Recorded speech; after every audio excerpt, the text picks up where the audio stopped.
wabarakatuh. Bagaimana nih kabar kalian hari ini? Sebelum kita memulai pembelajaran pada pagi hari ini, alangkah baiknya kita berdoa terlebih dahulu. Berdoa menurut agama dan kepercayaan masing-masing, berdoa dimulai. Berdoa selesai. Nah, hari ini kita akan belajar tentang iklim dan penyebabnya. Baik, tujuan dari pembelajaran kita hari ini adalah siswa mampu menjelaskan pengertian musim dan iklim dengan menggunakan bahasa sederhana. Yang kedua, siswa dapat menyebutkan macam-macam dan jenis musim yang ada di dunia dan ada di Indonesia beserta ciri-cirinya. Yang selanjutnya, siswa dapat menjelaskan pengertian rumah kaca dan efek dampak rumah kaca. Yang terakhir, siswa mampu menjelaskan dampak dan gas karbon dioksida di sekitarnya. Nah, anak-anak, ada yang tahu nggak nih apa itu musim dan apa itu iklim? Nah, supaya kalian tahu apa itu iklim dan apa itu musim, perhatikan ibu terlebih dahulu ya, agar kalian paham apa itu musim dan apa itu iklim. Nah, musim adalah suatu peristiwa yang terjadi di bumi yang berkaitan dengan keadaan iklim serta berubah dalam jangka waktu yang sudah ditentukan dalam setahun. Periode musim berbeda-beda. Setiap daerahnya ada yang berganti musim sebanyak 2 atau bahkan 4 kali dalam setahun. Lalu, apakah kalian pernah mencatat kondisi cuaca dari ke hari-hari di tempat tinggal kalian? Kalau pernah, kalian berarti sedang memprediksi iklim di daerah tempat tinggal kalian. Nah, jadi apa itu iklim? Jadi, iklim adalah rata-rata cuaca di suatu tempat dalam waktu beberapa dekade. Berbeda dengan cuaca yang dapat berubah sangat cepat, iklim butuh waktu ratusan atau ribuan hingga jutaan tahun untuk bisa berubah. Suatu daerah dapat dikatakan memiliki iklim tertentu setelah terjadi pencatatan kondisi cuaca sekitar 10 atau 30 tahun. Suatu wilayah yang terletak dekat di garis khatulistiwa akan memiliki iklim tropis. Ada 2 musim yang terjadi dalam wilayah tropis, yaitu musim hujan dan musim kemarau. Selain iklim tropis, ada jenis iklim subtropis.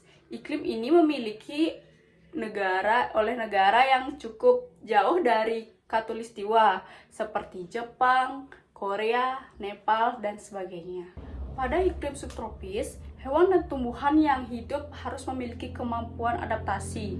Hal tersebut dilakukan untuk mengadaptasi perubahan-perubahan musim yang sangat cepat dan ekstrim, mulai dari musim dingin, musim semi, musim panas, musim gugur. Beberapa berikut penjelasan mengenai musim-musim. Yang pertama, ada musim hujan. Musim hujan adalah waktu di mana seringkali turun hujan, langit sering mendung, dan cuaca menjadi lebih sejuk dan dingin. Tumbuhan akan menjadi lebih subur karena mengandung banyak air. Kita juga harus berhati-hati supaya tidak kehujanan dan juga tidak sakit. Dan Indonesia musim ini biasanya terjadi pada bulan Oktober sampai bulan Maret. Yang kedua, musim kemarau. Sinar matahari akan lebih terik pada siang hari dan tidak ada awan di langit. Suhu udara meningkatkan namun kelembapan rendah. Mungkin hujan akan sekali turun di musim ini, namun tidak banyak air, sehingga tanah menjadi retak dan kering. Pohon-pohon akan menggugur. Yang ketiga, ada musim panas. Suhu udara sangat panas dan kelembabannya cukup tinggi, terutama pada siang hari. Musim ini terjadi setahun musim semi. Menyenangkan liburan ke pantai saat musim ini, apalagi liburan sekolah sudah tiba. Yang keempat, ada musim semi. Musim ini terjadi setelah musim dingin usai, tumbuhan akan tumbuh subur kembali. Kamu dapat menikmati bunga yang sedang bermekaran, makanya terkadang musim ini juga disebut musim bunga. Yang kelima, ada musim gugur. Musim gugur merupakan musim yang terjadi setelah musim panas Sama dengan namanya, makanya pada musim ini banyak sekali daun tumbuhan yang berguguran sebagai persiapan sebelum masuk ke musim dingin. Yang keenam, musim dingin. Musim ini biasanya disebut musim salju. Pada musim ini, salju akan menutupi sebagian besar wilayah.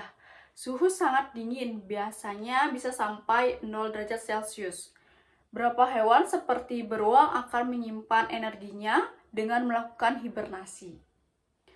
Nah, baik, berikutnya, apakah kalian pernah mendengar tentang apa itu rumah kaca dan apa itu efek dari rumah kaca? Baik, di sini Ibu akan menjelaskan apa itu rumah kaca dan apa efek dari rumah kaca tersebut. Di sini, rumah kaca adalah sebuah bangunan yang terbuat dari bahan kaca atau plastik transparan. Fungsinya adalah untuk menjaga suhu di dalam tempat hangat, bahkan saat di luar sedang dingin atau hujan. Dan apa efek dari rumah kaca tersebut? Di bumi kita ada gas seperti karbon dioksida, metana, dan uap air yang ada di udara. Gas-gas ini bisa menjadi seperti kaca rumah yang menahan panas dari sinar matahari agar tidak langsung lepas ke luar angkasa. Jadi panas dari matahari masuk ke bumi dan gas-gas ini membantu menjaga suhu bumi tetap hangat. Kalau terlalu banyak gas ini, suhu bumi bisa menjadi sangat panas yang bisa menyebabkan sebagai masalah seperti perubahan iklim, banjir, dan es di kutub mencair. Baik, di sini Ibu akan menjelaskan tentang rinci apa itu dampak efek rumah kaca dan gas karbon dioksida yang terkait pada efek rumah kaca. Yang pertama, pemanasan global.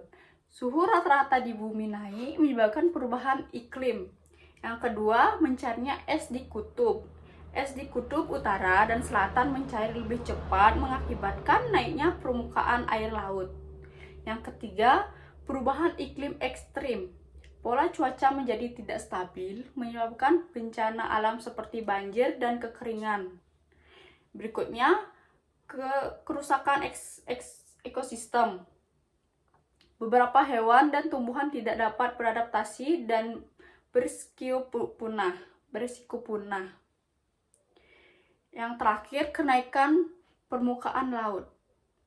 Daerah pesisir terancam tenggelam dan mengalami erosi. Nah, yang bisa dilakukan untuk mengupaya pengurangan dampak efek rumah kaca tersebut, yang pertama, mengurangi penggunaan bahan bakar fosil dan kendaraan bermotor seperti bensin untuk bermotor. Yang kedua, penanaman pohon untuk menyerap CO2, yaitu seperti kita bisa menanam pohon agar dia bisa menyerap air dan tidak menyebabkan banjir. Contoh sederhananya. Yang ketiga, menghemat listrik dan energi. Nah, baik anak-anak, di sini Ibu akan menyimpulkan pembelajaran kita pada hari ini. Iklim adalah pola cuaca yang terjadi di suatu daerah dalam waktu yang sangat lama, misalnya bertahun-tahun. Iklim menentukan bagaimana cuaca biasanya langsung di suatu tempat. Perubahan iklim berarti pola cuaca yang biasanya terjadi berubah menjadi berbeda dari biasanya. Biasanya musim hujan bisa datang lebih lama atau suhu udara menjadi lebih panas dari biasanya. Di Indonesia, kita biasanya mengalami 2 musim, yaitu musim hujan dan musim kemarau. Sedangkan di daerah lain seperti Eropa dan 4 musim semi, musim panas, musim gugur, dan musim dingin atau musim salju. Perubahan iklim bisa terjadi karena banyak hal seperti gas yang disebut karbon dioksida yang terlalu banyak di udara. Gas ini berasal dari asap kendaraan, pabrik, dan pembakaran hutan. Karena gas ini, bumi menjadi lebih panas Dan ini bisa menyebabkan banyak masalah seperti banjir, kekeringan, dan cuaca buruk. Kita bisa membantu mengurangi perubahan iklim dengan cara menanam pohon, menghemat listrik, dan penggunaan kendaraan yang ramah lingkungan. Dengan memahami iklim dan perubahannya, kita bisa menjaga bumi agar tetap nyaman. Dengan memahami iklim dan perubahannya, kita bisa menjaga bumi agar tetap nyaman untuk ditinggali. Oke anak-anak, setelah tadi kalian sudah mendengarkan materi-materi dari Ibu, sekarang waktu kalian sudah habis, sekarang waktunya pulang. Nah, sebelum pulang, kita tepuk pulang terlebih dahulu. Apakah kalian masih ingat? Nah, mari kita lakukan bersama-sama. 1, 2, 3. Tepuk pulang. Dapat ilmu, berkemas, duduk rapi, siap berdoa. Let's go. Oke anak-anak, sebelum pulang kita berdoa terlebih dahulu. Berdoa menurut agama dan kepercayaan masing-masing. Berdoa dimulai. Berdoa selesai. Oke anak-anak, cukup sekian dari Ibu. Nah, sampai berjumpa kembali besok. Keturang Pramesanti. Om Santi Santi.